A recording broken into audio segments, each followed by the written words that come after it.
in their graveyard again for the second time this year. Toppers come up to the line of scrimmage, 1st and 10 at the 12-yard line. First scoring threat of the afternoon. Chapman straight ahead to the 10.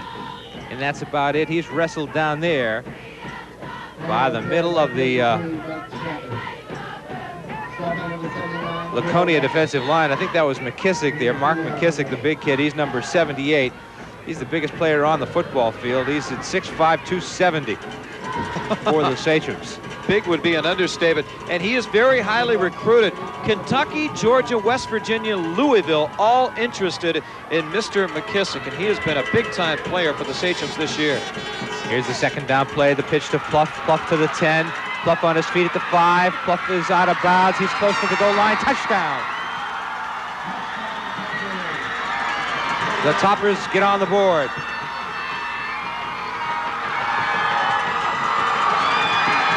Jason Pluff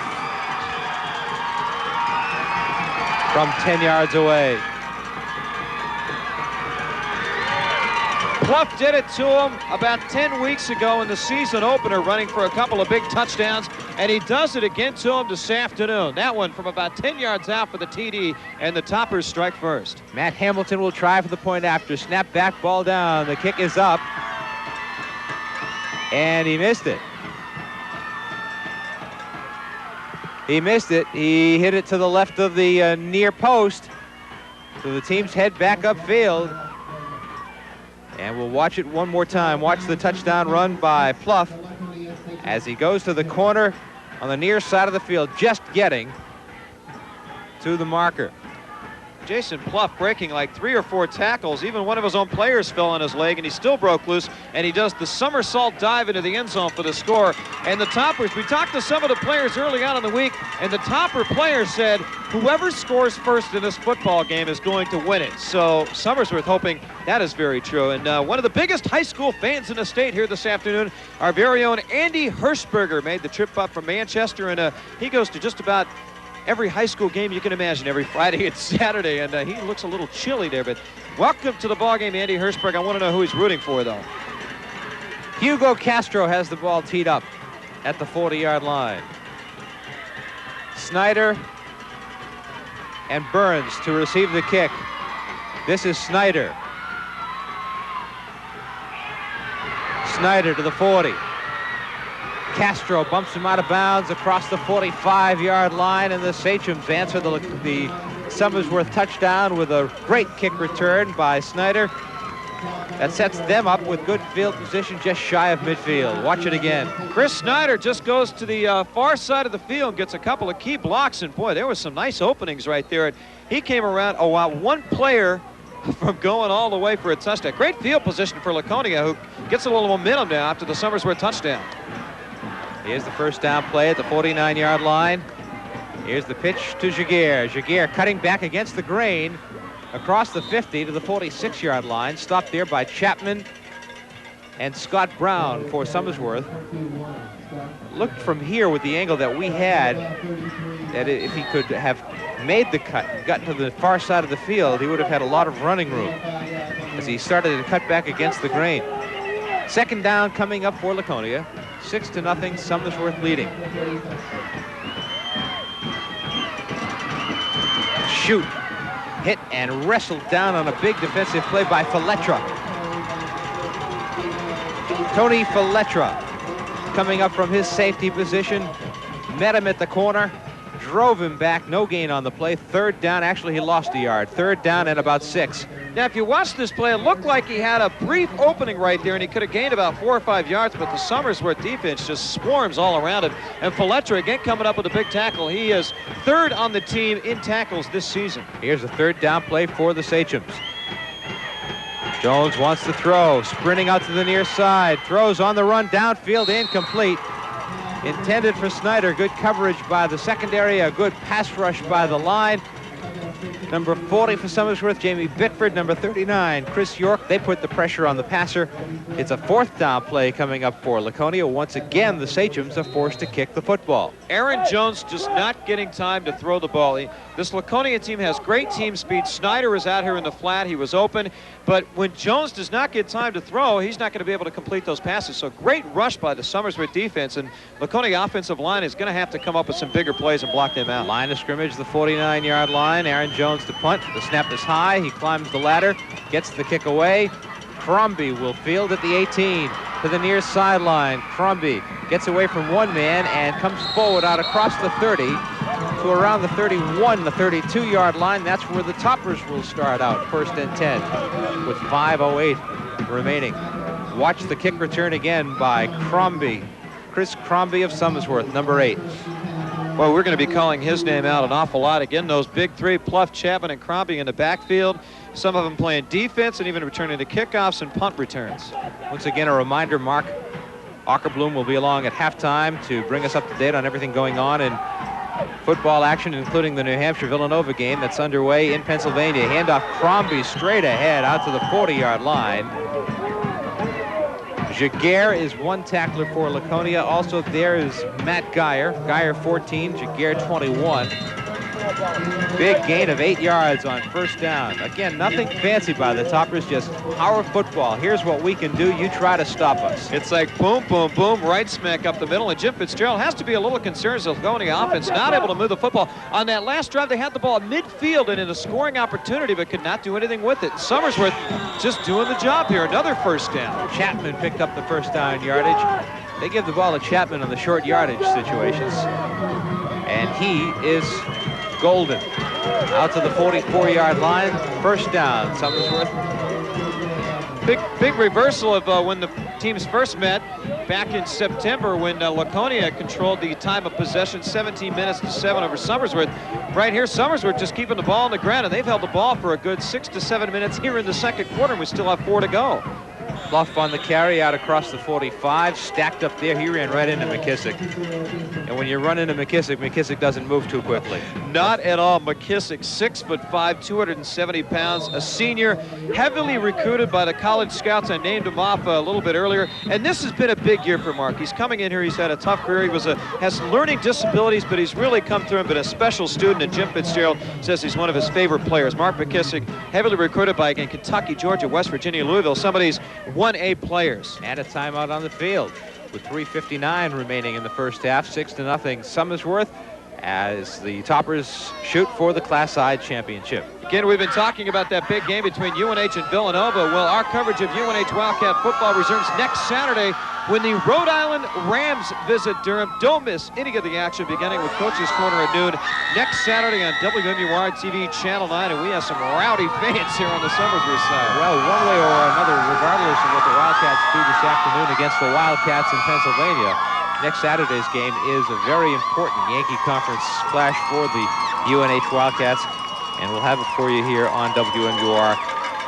The season winds down, and the Wildcats are definitely within striking distance of a postseason berth. All those football players, we talked to them Wednesday afternoon out of practice, and Barry Barassa, Matt Griffin, they said it point blank, this is the biggest game of their college football careers this Saturday in Philly against Villanova, probably for all the marbles, no doubt. This is a 2nd down play for Somersworth with the ball at the 46-yard line. 2nd down and a long 8.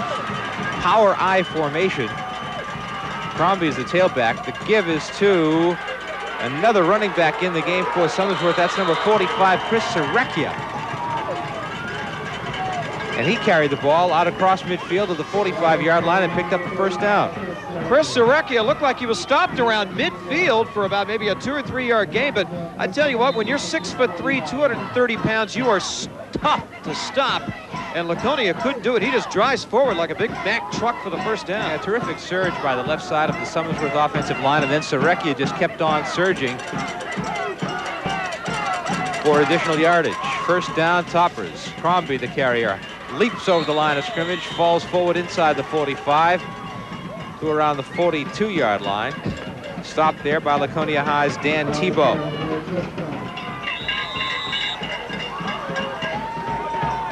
Timeout whistled by one of the officials on the field, and the Sachems are going to spend a timeout right here with 3:20 remaining in the half.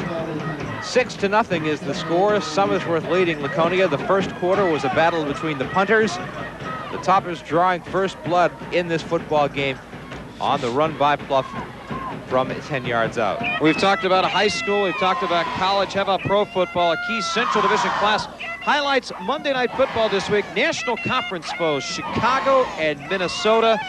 Turn it up Monday night at 9 right here on WMUR TV, Channel 9. It's something we have to talk about, and Coach Jim Fitzgerald, and on behalf of all the Laconia fans and players, they really want to wish James Kincannon, a former player of Laconia, player for UNH now that went down with an injury last Saturday. They'd like to wish him a big-time recovery and good luck the rest of the season to help get well. The Laconia native played for Jim Fitzgerald at Laconia High School, having a terrific year as a secondary man for the Wildcats, one of the top tacklers on the UNH defensive unit. Broke a leg in 2 places, and as I saw in your report today, he's convalescing in Laconia. Yeah, he's back home, and again, if you're watching the ball game, James, our best wishes go out to you for a quick recovery, and I'm sure he's got this football game on TV and the UNH game on the radio at the same time. 2nd down, 8. Strong to throw, rolling to his right. Now he'll run. 1st down. Inside the 30-yard line, a flag down at the end of the play. This could be a clip on Somersworth. It could bring it all the way back. We'll await the call from referee Mike Blaze. It is against the Toppers, a clip on Somersworth, and that brings the play back. Oh, and that is a huge penalty against Somersworth. That was way down inside the 30-yard line. Again, you know, you have those 3 big guys running the football in the backfield. Strong, not a bad runner either, even though this was supposed to be a pass. Strong has rushed for 300 yards on the season. You didn't see anybody open, saw a hole, and he just went right to it. But this is coming back about 15 yards. Mike Blaze, the referee, looks it over, and they'll bring the football back. And they'll set the football down at the 46-yard line. Penalty marched off from the point of the infraction. Brings the ball back to the 46. Down remains the same. 2nd down. They're back to near the original line of scrimmage. 2nd and 11 now for Somersworth. So that negated a pretty good run by Kevin Strong. Full house backfield one more time for the Toppers. Strong gives to Chapman. Big opening inside the 40. Chapman to the 35-yard line. Close to another Somersworth 1st down. We go back to the quote of head coach Jim Fitzgerald of Laconia. The key to beat the Somersworth Toppers, control the line of scrimmage and stop the running game. His defense has not been able to do that this afternoon. Shy of a 1st down by about the length of the football. Watch the run again by Chapman. He's tough. Mike Chapman, tough yardage. Picked up all of it except about the football's length, which is what they need for a 1st down. On 3rd down and short, the quarterback Strong has the 1st down and some as he knifes through across the 35 to around the 34-yard line. It will be 1st down for Somersworth. 1st down for the Toppers. Boy, they have had the football nearly in the entire 2nd quarter, and hats off to that running game of Somersworth. And the guys up front, that offensive line, really doing it for Somersworth. And I'm talking about Gendel, Fournier, Rondo, Karen, Decker, and also Bickford at left end, and Chris Sarecki at right end, just pushing the defense of Laconia back, and Somersworth being able to run the ball. 1st down. This is Pluff fumble, loose football. The Sachems will have the ball. I believe it's still scrambling. No, the Toppers fell on it. 2 Laconia Sachems had an opportunity to come up with the ball, and they didn't do it. Chapman came away with it. That ball squirted free. Boy, to the Toppers, dodge a bullet right there. 2 Laconia players right near the football. Nobody saw it. Watch it just pop out right there. All the white shirts around there. None of the Somersworth players saw it to the last minute. It squirts out at the last minute, and somebody got the football in a blue jersey. 1st down, Somersworth. Check it, 2nd down and a yard for the Toppers. That turned into a pretty good gainer on 1st down. 2nd down and 1. Chapman has the opening, has the 1st down, is driven back after he picked up the 1st down yardage, I believe, inside the 25. at the 24-yard line. You know, the thing about this Somersworth offense, most of the time when you look at an offense, when they're running the ball, you have one star running back that usually gets the ball 80 to 90% of the time. This Somersworth team, really well balanced. I mean, again, you have Pluff, Chapman, and Crombie almost all carry the ball the same amount of times, and then when none of those three run it, Strong does for 300 yards during the season. So a very well-balanced offense for the Toppers. Here's the first down play for Somersworth. Crombie on the pitch. Crombie to the 20. Crombie to the 15. Brought down from behind inside the 15-yard line. It'll be a first down. The stop made by Tebow of Laconia. A Yankee Conference score from Philadelphia. First quarter score. Villanova leads UNH 7-0 as you watch Crombie on the rerun.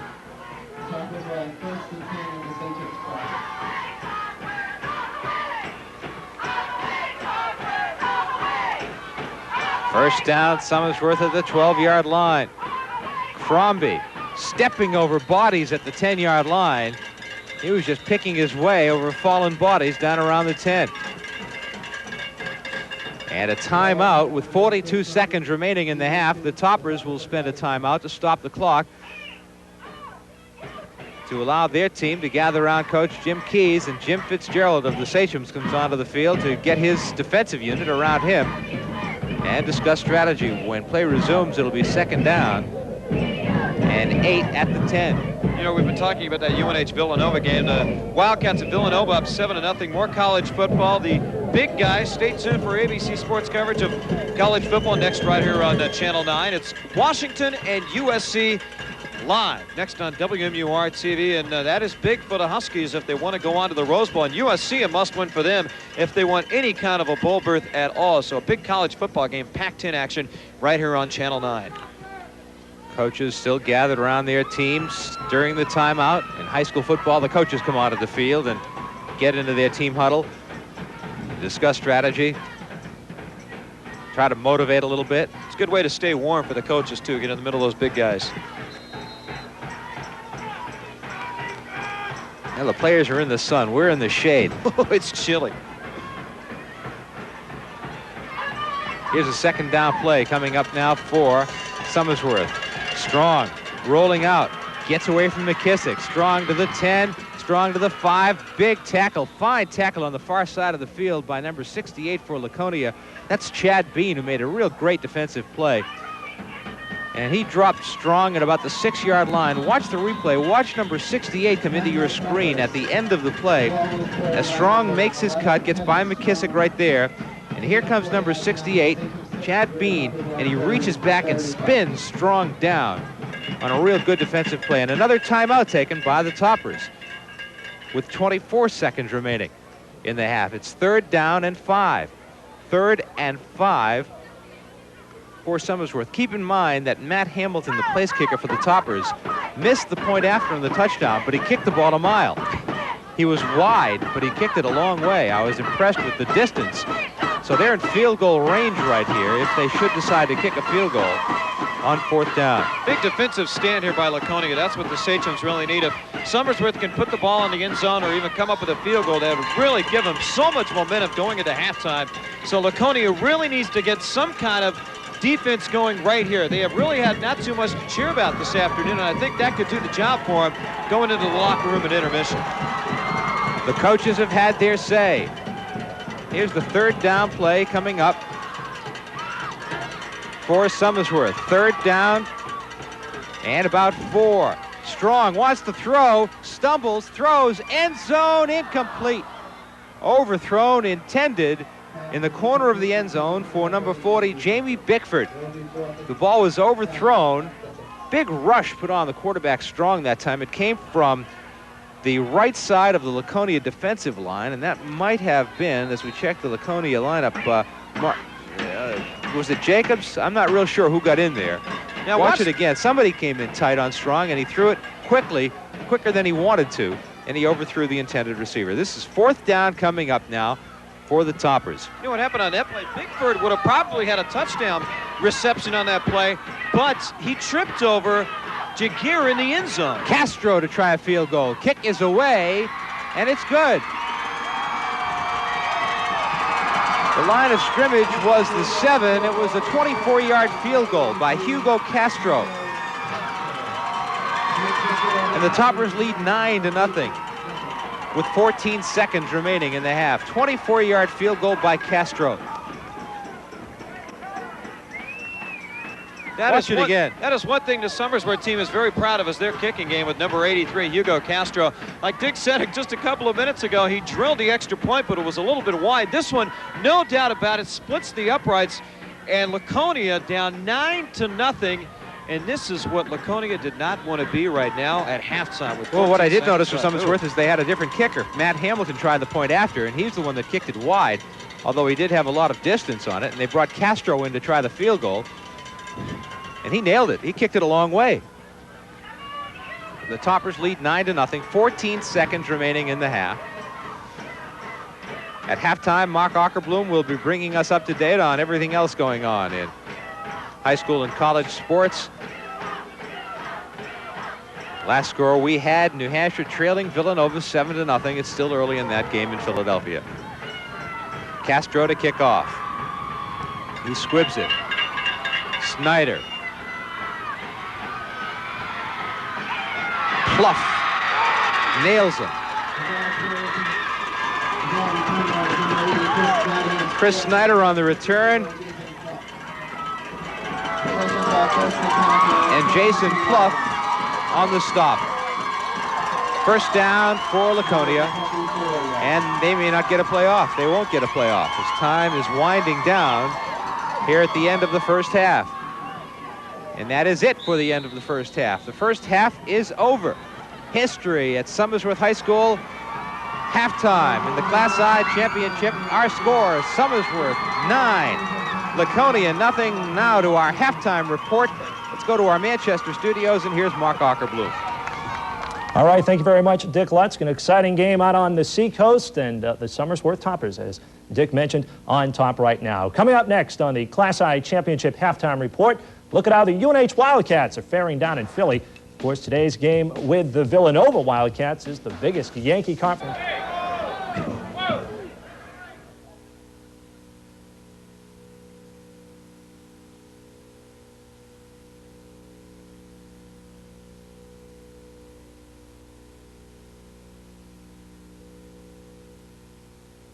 Somersworth High School for today's Class I Championship. Again, the score 9-0. We've been having some technical problems, a major power outage here. The radio's been off the air, the scoreboard's out, and all kinds of stuff going on. But hopefully we're on the air, and Laconia really needs to get something going. And they had a power outage early on in the football game.